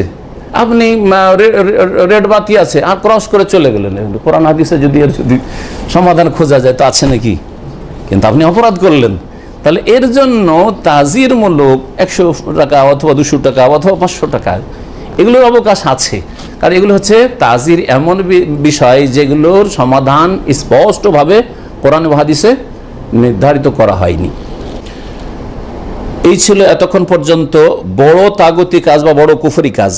আম্মা মান হাকামা বিগাইরি মা আনজালাল্লাহ ওয়া ইউকিরু আন্না মা আনজালাল্লাহু আল ওয়াজিব আল ইত্তিবা ওয়াল হক, কেউ যদি মানুষের তৈরি করা আইন দিয়ে বিচার করে আর সে স্বীকার করে যে আল্লাহ যা নাজিল করেছেন কোরআনে বা হাদিসে আছে, হুয়াল ওয়াজিব ওয়াল ইত্তিবা, সেটাই মানা ফরজ, আর ওয়াল হক সেটাই হচ্ছে সত্য, ওয়ান্না গায়রাহু বাতিল, আর কোরআনে বা হাদিস ওহী ছাড়া অন্যগুলি হচ্ছে বাতিল। বিচার করতে বসছে, আদালতে বসেছে, হ্যাঁ, অথবা দেশ শাসনে বসছে, গদিতে বসছে, আর বিচার করছে আর জানছে যে আল্লাহ যা নাজিল করেছেন তা হচ্ছে হক, সেটাই মানা ফরজ, আল ওয়াজিব, সেটা অনুসরণ করা ফরজ, এবং সেটাই হচ্ছে হক। আর সেটা ছাড়া যেগুলো আছে মানুষের তৈরি করা আইন কানুন, সেগুলো হচ্ছে বাতিল। এটা কয়টা শাসক এমন আছে, কয়টা আদালতের জজ এইরকম আছে যেখানে চাকরি নিয়েছে, রুজি পেশা হিসাবে এটা গ্রহণ করেছে। চিন্তা করার বিষয়গুলি আছে যে আল্লাহর নাজিলকৃত বিধান, চোরের হাত কাটাটাই হচ্ছে আসল, এটাই মানা ফরজ। জেনার শাস্তি যে আল্লাহ 2 রকম বলেছেন, বিবাহিত অবিবাহিতের, এটাই হচ্ছে হক, এটাই মানা ফরজ, এটাই হচ্ছে সত্য। আর আমরা যেসব শাস্তিগুলো দিচ্ছি, এসব বিচার করছি, এগুলি হচ্ছে বাতিল। হ্যাঁ, ওয়াইন্নাহু ইয়াহকুমু বিল বাতিল, আর সে বিশ্বাস করে যে আমি বাতিল ফয়সালা করছি। তাহলে ফাহাদা ইউতাবারু কাফিরান আল কুফর আল আসগার, তাহলে সে ছোট কাফের হবে। এইরকম যদি বিশ্বাস থাকে তাহলে কি হবে? বড় তাগুত বড় কাফের হবে না, ছোট কাফের হবে। মানে আল্লাহ পাকের অকৃতজ্ঞ হইল। ছোট কুফরি হচ্ছে নাশুকরি করা। আল্লাহ পূর্ণাঙ্গ জীবন বিধান দিলেন, আল্লাহর শুকরিয়া করে সেই বিধানের বাস্তবায়ন করা উচিত ছিল, সেটাকে রেখে দিয়ে কি করলো, মানুষের তৈরি করা বাতিল দিয়ে ফয়সালা করেছে, যদিও তার দৃঢ় বিশ্বাস যে আল্লাহর ফয়সালাটা হচ্ছে আসল ফরজ, আর আমি ত্রুটি করছি, আমি ভুল করছি। এরকম তো সাধারণত মনেই করতে চায় না এরা। যদি মনে করে তারপরেও কি করলো, কুফরে আসগার, ছোট কুফরি করলো, আল্লাযী লা ইয়াখরুজু মিনাল মিল্লাহ, এই ছোট কুফরির কারণে ইসলাম থেকে বেরোবে না। তাহলে এমন কোন শাসক যদি হয়, ভালো করে এবার শুনে, এমন কোন শাসক হয় যে আল্লাহর কোরআন মানাই ফরজ, রসুলের হাদিস মানাই ফরজ, ওহী মানা ফরজ, তবে আমরা পারছি না, চাপের মুখে আছি। আজকাল যেমন এদের মধ্যে যারা একটু ধার্মিক তারা এই ধরনের কথাগুলি বলে, নেতা মাথাগুলি, যে কি করব সেগুলো আমরা করতে পারছি না। পারবো কি বলেন দেখি, পারবো? তো আমরা এগুলো করতে পারছি না। তাহলে শাসন ক্ষমতা হাতে কেন নিচ্ছে? বলছি সেটা লোভও তো সামলাতে পারছি না, ঠিক কিনা? তো ওই লোভও তো সামলাতে পারছি না। এগুলো হচ্ছে হাওয়া আর অনুসরণ করা। ঠিক আছে, এগুলোতে কুফরি হয় না, বড় কুফরি হয় না। দুনিয়ার স্বার্থে আমি চেয়ারে বসছি, কিন্তু আমি মনে করি যে ইসলামের বিধিবিধান হচ্ছে সত্য, সেটাই মানা ফরজ ছিল, সেটা দিয়ে বিচার করা ফরজ ছিল, কিন্তু আমি সেটা করতে পারছি না। ওইটাই করা আমার উচিত ছিল। আমি ত্রুটি করছি, আমি গুনাহ করছি, এটা যদি তার অঙ্গীকার থাকে, অন্তরে স্বীকার থাকে, তারপরে কি হবে? ছোট কুফরি হবে, ইসলাম থেকে বেরোবে না। তার মানে আমাল্লাম ইয়াহকুম বিমা আনজালাল্লাহু ফাউলাইকা হুমুল ফাসিকুন। ফাসিক ইসলামের মধ্যে আছে, গুনাহগার, বড় কাফের হয়ে ইসলাম থেকে বেরিয়ে যায়নি, এই হচ্ছে অবস্থা। তাহলে সব অবস্থায় ঢালাহারে কাফেরও হয়ে যায় না মানুষ সেটা তৈরি করা আইন দিয়ে বিচার করলে, আর সব অবস্থায় আবার মুসলিম হয়ে থাকে না। 7 খুন মাপ, যা কিছু করো, ইসলাম সম্পর্কে কিছু জ্ঞান রাখে না, ইসলামকে ভালোবাসে না, ইসলামী আইন মানা যে ফরজ বা ইসলাম জীবনের প্রতিটি ক্ষেত্রে বাস্তবায়ন করা ফরজ, এ কথা বিশ্বাসও করে না, এই জ্ঞানও নেই, আর তারপর ইসলামে থাকে, এরকমটাও নয়। ঢালাহারে কাফেরও বলা যাবে না, আর ঢালাহারে পাইকারি হারে সব মুসলিম একবারে যা কিছু করুক, যেহেতু মুসলিম ঘরে জন্ম নিয়েছে, এটাও ঠিক না। লাকিন্নাহু আলা, আরো বলছেন শেখ সালেহুল ফৌজান, এটা কিন্তু আমার কথা না, ব্যাখ্যাটা এই জন্য শেখ সালেহুল ফৌজান হাফিজুল্লাহ সৌদি আরবের সবচেয়ে বড় আলেমের কিতাব থেকে শোনাচ্ছি। তিনি বলছেন, যেই ব্যক্তি ইসলামের বিধিবিধান মানাই ফরজ ছিল, হক ছিল, আর অন্যটা বাতিল ছিল, তারপরেও বাতিল দিয়ে ফয়সালা করছে, সে মানুষের তৈরি করা আইন কানুন দিয়ে, বিচার সালিস করতে গিয়ে, সামাজিক বিচার করতে গিয়ে, জানে যে এই অপরাধে আসলে এই বিচারটা করা ঠিক নয়, কিন্তু কিছু পয়সা খেয়ে নিয়েছে, অথবা নিজের আত্মীয়, নিজের একটু দোস্ত বন্ধু, সেজন্য স্বজন প্রীতি করে বিচার 9-6 করে দিল, তো এই ব্যক্তি কিন্তু জানছে যে আমি কিন্তু অন্যায় কাজ করলাম, আমি পাপের কাজ করলাম। যদি এই বিশ্বাস রাখে, অন্যায় কাজ করছি, ভুল কাজ করছি, কিন্তু দুনিয়ার গরজ আমি করেই দিলাম, তাহলে সে কি হবে? বড় ফাসেক হবে, ছোট কাফের হবে। বড় ফাসেক হবে, ছোট কাফের হবে। আল্লাহর বিধানকে সে অস্বীকারও করেনি, অমান্য করেনি, অবজ্ঞাও করেনি, বরং দুনিয়ার বিভিন্ন গরজে এই কাজ করেছে। যদি কোনো ব্যক্তির উপর জুলুম হয়, তার এই বিচার করতে গিয়ে এক পক্ষের উপর জুলুম হয়ে গেল, তখন ওই আয়াত ফিট হয়, আমাল্লাম ইয়াহকুম বিমা আনজালাল্লাহু ফাউলাইকা হুমুজ জালিমুন। যারা মানুষের তৈরি করা আইন দিয়ে বিচার করে কারোর জুলুম করে দিল, এটা একটা জমির 2 জন দাবিদার, এ বলছে আমার জমি, বলছে আমার জমি, জজ জানছে যে এই লোকেরই জমি, কিন্তু ঘুষ খেয়ে নিয়ে চলে গেছে, অথবা ওর আত্মীয় বা একটা বড় টেলিফোন চলে এসে কোনো নেতার, ওকে জিতাইতে হবে, তোমাকে কে সেটা ও জিতাইতে হবে, জিতিয়ে দিল, যার জমিনে তাকে জিতিয়ে দিল, কিন্তু সে অনতপ্ত, লজ্জিত এবং জানছে যে আমি চরম অন্যায় কাজ করলাম। এতগুলি বিশ্বাস যদি রাখে, আমার জন্য এই বিচারটা করা ঠিক হয়নি, অপরাধ হয়েছে, তারপরে সে কি? ওয়ামাল্লাম ইয়াহকুম বিমা আনজালাল্লাহু ফাউলাইকা হুমুজ জালিমুন। যেই ব্যক্তি মানুষের তৈরি করা আইন দিয়ে বিচার করে এর জমিটা একে দিয়ে দিল, সে হচ্ছে জালেম। এবার এই মর্মে যে 3টি আয়াত আছে, এর ব্যাখ্যা স্পষ্ট বুঝতে পারছেন। কখন আল্লাহ কি বলেছেন? সূরা মায়েদাতে 3টি আয়াত রয়েছে, ওয়ামাল্লাম ইয়াহকুম বিমা আনজালাল্লাহু ফাউলাইকা হুমুল কাফিরুন, ওয়ামাল্লাম ইয়াহকুম বিমা আনজালাল্লাহু ফাউলাইকা হুমুল ফাসিকুন, ওয়ামাল্লাম ইয়াহকুম বিমা আনজালাল্লাহু ফাউলাইকা হুমুজ জালিমুন। কখন জালেম হবে, কখন ফাসিক হবে, আর যখন ফাসিক হবে বা জালেম হবে তখন হচ্ছে যে ছোট কুফরি, এটা হচ্ছে কুফরি আসগার, ইসলাম থেকে বেরিয়ে যাবে না, এই 2 অবস্থায়। আর কখন কখন কি হবে? কাফেরুন বড় কাফের হবে সেগুলিও জানলেন। শেখ বলছেন যে যেই ব্যক্তি ছোট কুফরি করলো সেও লাকিন্নাহু আলা খাতারিন আজিম, বড়ই ঝুঁকিতে রয়েছে তার ইসলামের ক্ষেত্রে। আলা তারিকিন কাদ ইয়াসালু বিহি ইলাল কুফরিল মুখরিজ মিনাল মিল্লাহ, এমন এক ভুল পথে চলে গেছে যেটা তাকে এমন বড় কুফরিতে নিয়ে যাবে যেটা ইসলাম থেকে বের করে দিতে পারে। কারণ এইরকমভাবে ডেলি যদি প্রতিদিন বিচার করছে, প্রতিদিন ধর সামাজিক বিচার অথবা আদালতের বিচার করছে, আর বলছে আমি চরম অন্যায় কাজ করছি, মানুষের তৈরি করা আইন দিয়ে বিচার করছি, বা আমাদের সামাজিক এসব যে বিচার সারিজ করছি, কোরআন এবং হাদিসের আমরা পরোয়াই করছি না, অন্যায় কাজ করছি, ভুল কাজ করছি, বাতিল কাজ করছি, সব বিশ্বাস করে, ধরেন ভালো বিশ্বাস এগুলো, হ্যাঁ, কিন্তু বিচারটা করছে জালেমানা বিচার, অন্যায় বিচার করছে, কোরআন এবং হাদিস দিয়ে বিচার করছে না। এই ব্যক্তি কি হবে? এই ব্যক্তির হুকুম এতক্ষণ কি বুঝলেন? ছোট কাফের হবে, ইসলাম থেকে বেরোবে না, কিন্তু সে বড়ই ঝুঁকিতে রয়েছে। হতে পারে যে এইরকম প্রতিদিন বা প্রতি সপ্তাহে এইরকম অপরাধ করার কারণে বড় কুফরিতে লিপ্ত হয়ে ইসলাম থেকে বেরিয়ে যেতে পারে। যেমন ধর্মীয় ক্ষেত্রে, ইবাদত বন্দেগীর ক্ষেত্রে আজকের বেদাতি কালকের মুশরিক হয়। যারা আজকে বৈশা বৈশা মিলাদ করছে, কালকে দাঁড়িয়ে ক্যাম্প করে মিলাদ করা শুরু করে আমার দেশে, ঠিক না?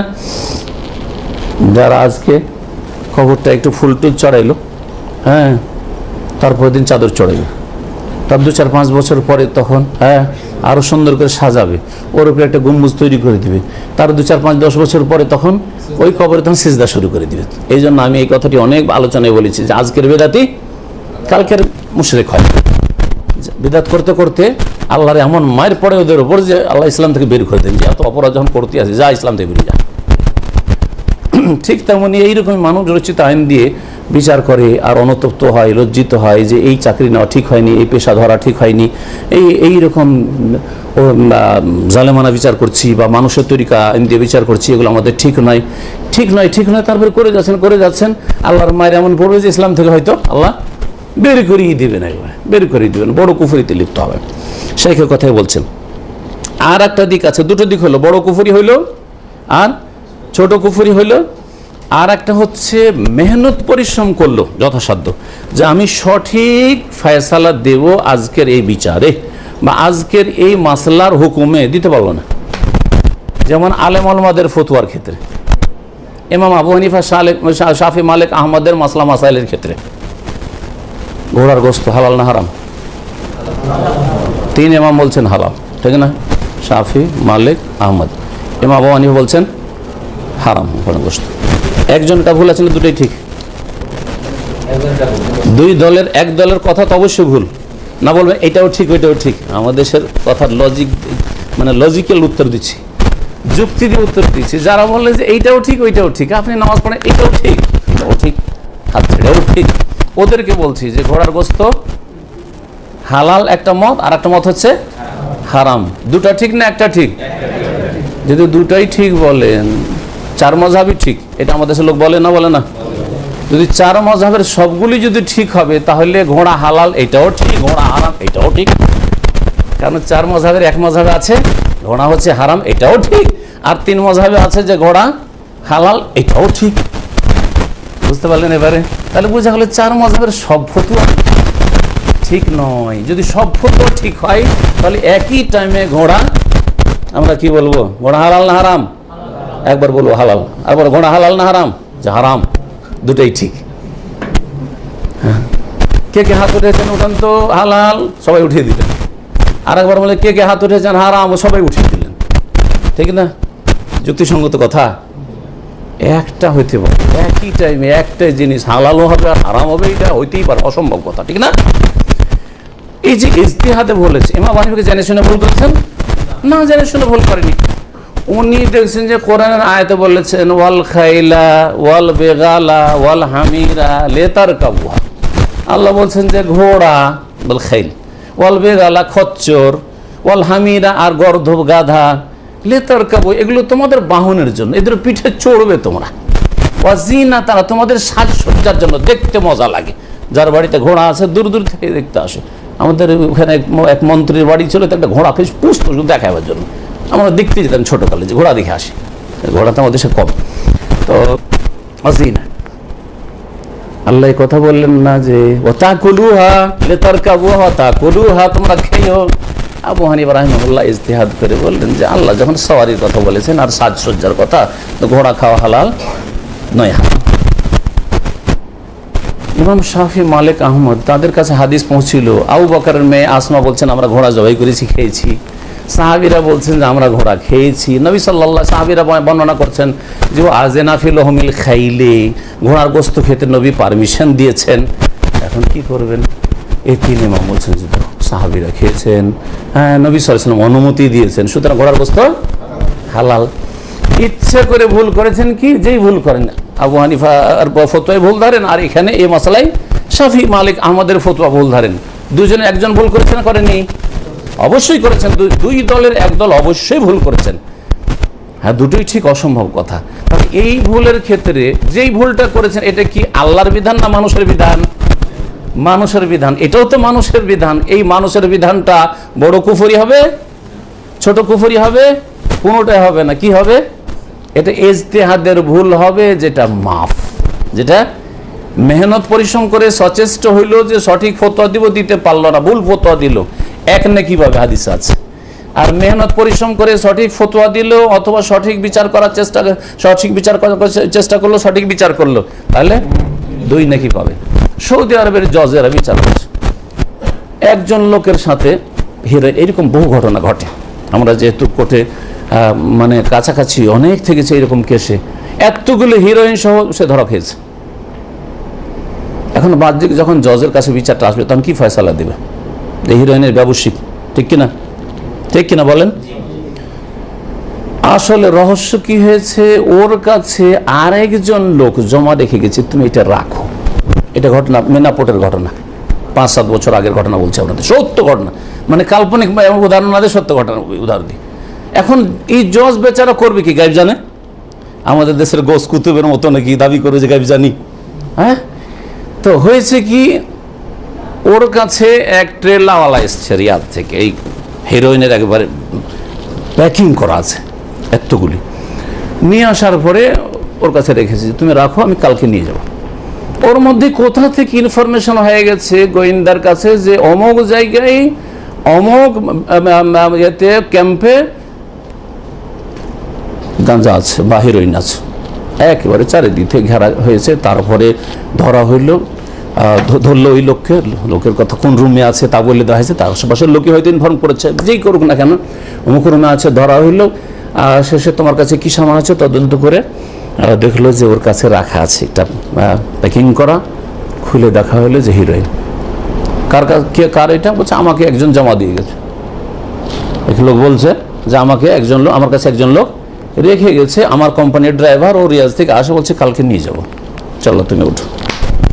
পুলিশ উঠিয়ে নিয়ে গেল, আদালতে পেশ হলো। এখন আদালতের জজ কি করবে? এই লোক সত্য বলছে এটা কেমন করে জানবে?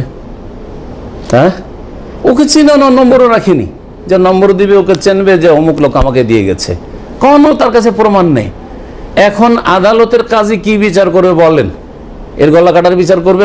করবে না? বলেন আপনি এখানে বসলে কি করতেন? হ্যাঁ, আর না হলে কমপক্ষে 10টা বছর জেল দিবে কি দিবে না? যদি ধরেন কসম করে, মিথ্যা কসম করতে পারে, কসম করে যে আমি এই কাজ করিনি, তারপরে ওকে জেল কিছুদিন শাস্তি দেবে না? দেবে না? আপনি আদালতে বসলে এমনি তো এইরকম লোক ছেড়ে দিলে তো দেশে গাঁজাতে ভর্তি হয়ে যাবে, ঠিক না? এখন এই লোক কি করে জানবে যে আসল অপরাধী এটাই কিন্তু মিথ্যা বলছে, নাকি আসলই বেচারা কিছু জানে নিরীহ মানুষের কাছে রেখে গেছে? কথা সত্য কেমন করে জানা যাবে? বুঝতে পেরেছেন? নারী সংক্রান্ত এরকম ঘটনা দাম আমি বহু আছে। নারী ব্যবসা করে, 1000 টাকা মাত্র কফিলের বেতন, আর সে বিশাল ভিলারি দিয়ে রেখেছে, নারী ব্যবসা করে বলছে। আর সে 6 মাস কি বছর ধরে ওই মহিলাগুলোকে, খাদ্যমগুলিকে পালিয়ে আসা খাদ্য রাখে, আর বলছে আমি মাত্র কালকে এসছি। কেন বলে বিচার করবেটা কি? এখানে বিচার করতে গিয়ে শাস্তি বেশি হয়ে যেতে পারে, আবার কম হইতে পারে। ভুল হইল না? হইল না? আল্লাহর আইন দিয়ে পুরোপুরি বিচার হইল কি হইল না? অনেক সময় হইল না, অনেক সময় হইল না, কিন্তু চেষ্টা করেছে যে আমি ঘটনাটাকে চারিদিক থেকে জেনে সঠিক সিদ্ধান্ত উপনীত হই এবং বিচারটা ঠিকঠাক করি, কিন্তু ঠিক করতে পারলো না। এখন কি গুনাহগার হবে? বড় তাগুত হবে, ছোট তাগুত হবে, ছোট কুফরি হবে? এটা হচ্ছে ইজতিহাদি ভুল, যেমন মুফতি সাহেবের, আলেমের, শাইখের ফতোয়া দেওয়ার ভুল। বুঝা গেছে? আপনি 21 দিনের দিন আকিকা করছেন, একজন হুজুর শেখ বলছে যে এটা ঠিক আছে, বা বড় হয়ে আমাদের সাথে বড় হয়ে কুরবানি 10 বছর পরে 10 বছরের ছেলে আকিকা দিচ্ছেন আপনি। হ্যাঁ, অনেকে বলছে হ্যাঁ ঠিক আছে, একজন মুফতিকে জিজ্ঞেস করেন, হ্যাঁ ঠিক আছে ঠিক আছে, অসুবিধা নেই, হ্যাঁ। আর একজন বলছে না ঠিক নয়, 7 দিনে, শুধু 7 দিন।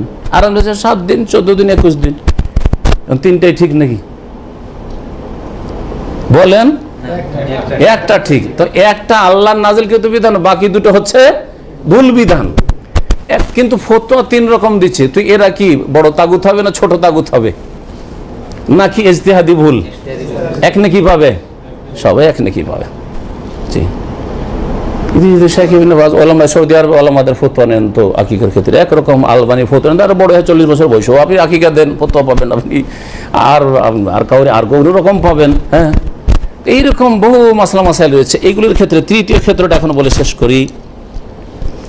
বলছেন ও আম্মা মান হাকামা বেগাইরি মা আনজালাল মিন আন গাইরি তাআম্মুদিন, যেই ব্যক্তি মানুষ সে রচিত বিধিবিধান দিয়ে বিচার করে দিল কিন্তু অনিচ্ছাকৃত, বাল আন ইজতিহাদিন, মেহনত ইজতিহাদ করে, মেহনত পরিশ্রম করে চেষ্টা করলে যে সঠিক বিচারটা করি, ওহমান মিন আহলিল ইজতিহাদ মিনাল ফুকাহা, আর তার ইজতিহাদের যোগ্যতা আছে, এটাও মনে রাখবেন। এমন নয় যে কোনো যোগ্যতা নেই, আরবি কোরআনের আয়াতের তর্জমা বুঝে না, রসুলের হাদিস বুঝে তর্জমা বুঝে না, আর শুনে শুনে ফতোয়া দিল। মানে আপনাদের মধ্যে কেউ যদি একটা ফতোয়া দেয় আর ফতোয়া দিয়ে ভুল করে, দিয়ে বলে যে ভুল করলে অসুবিধা কি, আপনি কিন্তু পাবো, চলবে না? চলবে না, কারণ আপনার ফতোয়া দেওয়ার যোগ্যতা নেই, আপনাদের ফতোয়া দেওয়ার যোগ্যতা নেই। বোঝা গেছে? নকল করে দিতে পারেন, আপনি শুনিয়ে দিতে পারেন যে অমুক এটা বলেছে, কিন্তু আপনি নিজের ফতোয়া দেবেন, এই যে নকল করলে জান বেঁচে যাবে। আরও ফতোয়া নকল করা এটা অনেকটা আপনার জন্য নিরাপদ বিষয়। জি, কিন্তু আপনি যখন নিজে মুফতি সাজবেন তখন চিন্তা করে একটু সাজতে হবে। তাই বলছেন শেখ যে ওহমিন আহলিল ইজতিহাদ, ইজতিহাদের যোগ্যতা আছে, মানে যথেষ্ট জ্ঞান আছে যে আমি কোন আয়াতের ভিত্তিতে বলার চেষ্টা করলাম, আমার দৃষ্টিভঙ্গিটা যে এই ফতোয়া এইরকম, কোন হাদিসের ভিত্তিতে আমি এটা বললাম। হ্যাঁ, যেমন আমি বললাম যে আবু হানিফা রহমতুল্লাহ আলাইহি কেন ঘোড়াকে হারাম বলেছেন, দলিল বললাম কি বললাম না? আর শাফি মালিক আহমদ হালাল বলেছেন, তাদের দলিলটা কি, আর আয়াতের উত্তর কি হবে সেটাও আমার জানা আছে। আপনি বলতে পারবেন যে আবু হানিফা রহমতুল্লাহ তো দলিলে আয়াত পেশ করে দিলেন, একজন তোকে ধোকা দিতে পারে, আরে কোরআনের আয়াত আমাদের ইমাম সাহেব দলিল দিচ্ছে আর আপনার একটা হাদিস দিয়ে আয়াতকে উড়িয়ে দেবেন, তখন কি জবাব দেবেন? আপনি তো জবাব দিতে পারবেন না। কিন্তু সেই জবাব ইমাম মালিক, শাফি, আহমদের জানা আছে, সেটা আমার জানা আছে। আল্লাহ যদি বলেন হ্যাঁ যে এটা তোমার সওয়ারির জন্য দিলাম, তার মানে কি অন্য কাজ করা যাবে না? আপনাকে একটা উট গিফট করে যদি আপনার কফিল, আর বলে যা তোকে এই উটের পিঠে চড়ার জন্য উটটা দিলাম, তারপরের দিন জবাই করে যদি খান তো হালাল হবে না? হালাল হবে না? বলছেন না না হারাম, যেহেতু কফিল আমাকে দিয়েছে, কিসের জন্য? উটের পিঠে চাপার জন্য, বুঝলেন না? হ্যাঁ, ঠিক ওই রকমই আল্লাহ রাব্বুল আলামিন মুখ্য উদ্দেশ্য ঘোড়াতে রেখেছেন লেতার কাবুহা, আরোহণের জন্য, আর অজিনা সাজের জন্য। ঘোড়া যদি খায় তো তাড়াতাড়ি ঘোড়া অল্প পৃথিবীতে, তাড়াতাড়ি ঘোড়া শেষ হয়ে যাবে পৃথিবী থেকে, কিন্তু উট এত তাড়াতাড়ি শেষ হবে না, গরু ছাগল এত তাড়াতাড়ি শেষ হবে না, ঠিক না? যার ফলে আল্লাহ এই কথা উল্লেখ করেছেন। কিন্তু এমনিতে খাওয়া জায়েজ আছে, যেটা খাওয়া জায়েজ না বলেছেন, গাধা খাওয়া জায়েজ নয়, রিস আছে, জি, খচ্চর খাওয়া জায়েজ নয়, রিস আছে। তো যাই হোক, বলছিলাম যে এইরকম যদি কেউ ইজতিহাদ করতে গিয়ে জ্ঞানী মানুষ, ফুকাহা, ফাকিহ, দিন বুঝে ভুল করে, ওয়ালাকিন লাম ইউসিব হুকমাল, আল্লাহর ফয়সালা সে দিতে পারলো না, ওয়া আখতা ফি ইজতিহাদ, ইজতিহাদে ভুল করলো, ফাহাযা মাগফুরুন লাহু, একে ক্ষমা করে দেওয়া হবে। তাহলে 3 নম্বর, যারা মানুষের আইন দিয়েও বিচার করে কিন্তু চেষ্টা করেছে আল্লাহর আইন পর্যন্ত পৌঁছার, আল্লাহর আইন পর্যন্ত পৌঁছিতে পারেননি, জানতে পারেননি, তাহলে তার কি গুনাহ হবে? আলী রাদিয়াল্লাহু তাআলা ঘটনা বয়ান করলে আরো স্পষ্ট হবে।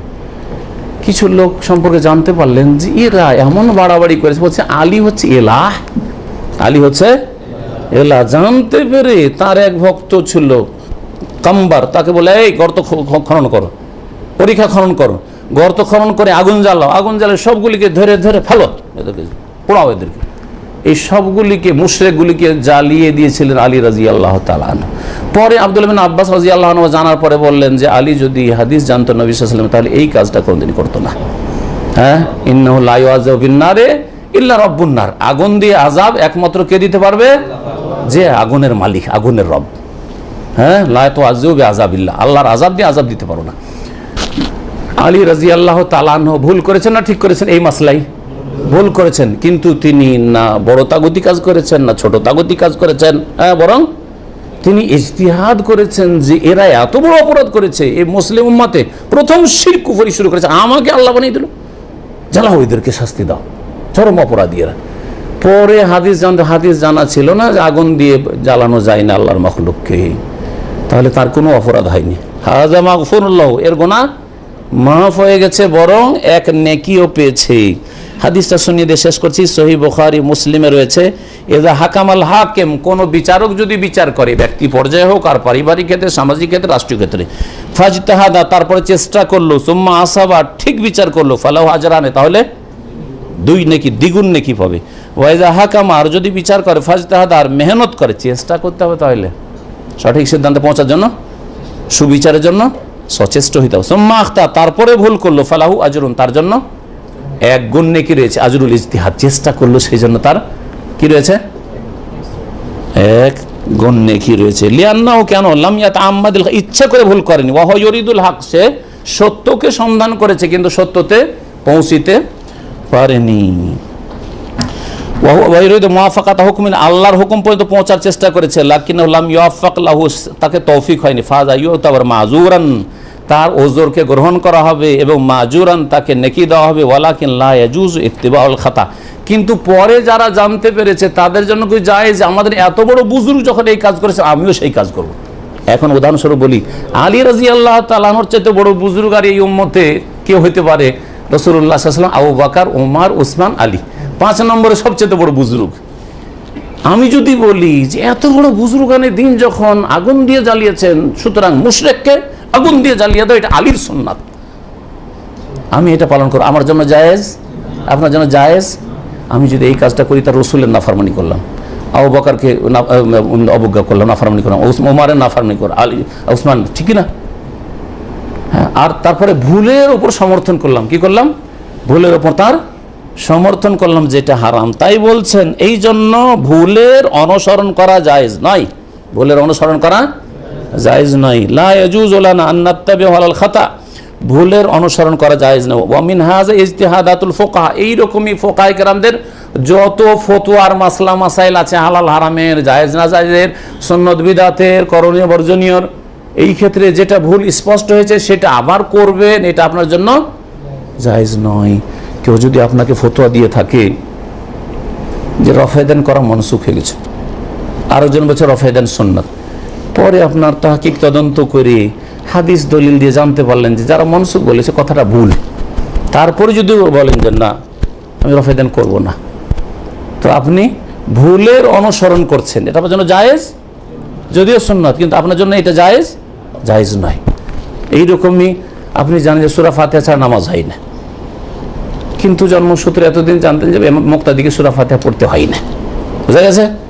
পরে যখন হাদিস স্পষ্ট হলো, দলিল স্পষ্ট হলো, তারপরে বলছেন না হাদিস থাকলেও যেটা এতদিন করে এসেছি, আর এত বড় বুজুর্গ ইমাম সাহেব যখন বলেছেন ইমাম আজম, তখন ওইটা ছাড়বো না, জায়েজ নয়। যেমন আলী রাদিয়াল্লাহু তাআলা আনহুকে আদর্শ মনে করে কাউকে জ্বালানো জায়েজ নয়, তেমনি আপনি মুক্তাদি সেজন্য সূরা ফাতিহা পড়বেন না অথচ দলিল স্পষ্ট হয়ে গেছে, এটাও জায়েজ না আপনার জন্য, যে কোনো মাসলা মাসাইলের ক্ষেত্রে, যে কোনো মাসলা মাসাইলের ক্ষেত্রে।